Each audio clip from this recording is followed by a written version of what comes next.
Inflatable structures are a possible alternative to living in rigid metallic structures on the Moon.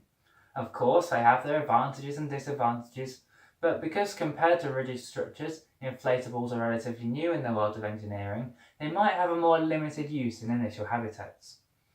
Inflatables are a soft, foldable structure that's pressurized and then rigidized to prevent it from collapsing in the event of a sudden loss of pressure. Generally, they are made of multiple layers of the fabric Vectran, a variant of Kevlar, the material used in bulletproof vests, but twice as strong. This is then all coated in a metallic foil to shield the module from micrometeorites.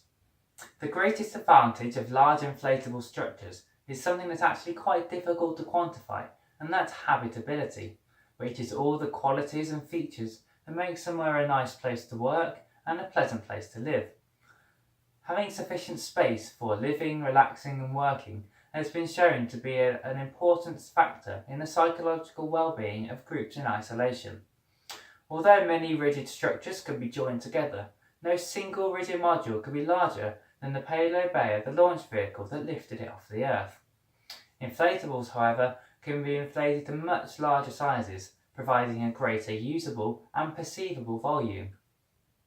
The materials used in inflatable structures are very thin, between 0.25 and 10 mm, meaning they have a roughly 50% weight advantage over rigid structures. And because they are not metallic, there is no issue of secondary radiation being produced. They can be inflated to a variety of shapes, divided up or left open as large chambers.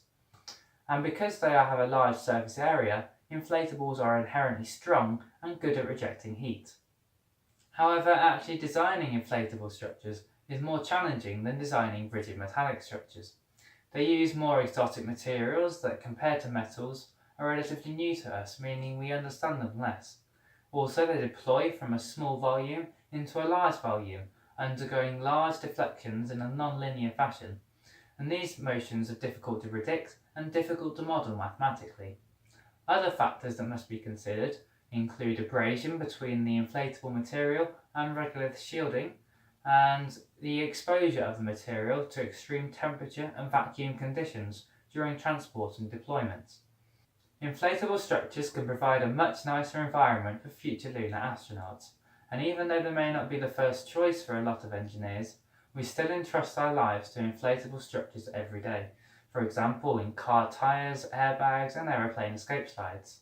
We will have to wait and see the extent to which inflatables are used in the initial habitats, but it's likely that they'll be used in conjunction with solid structures.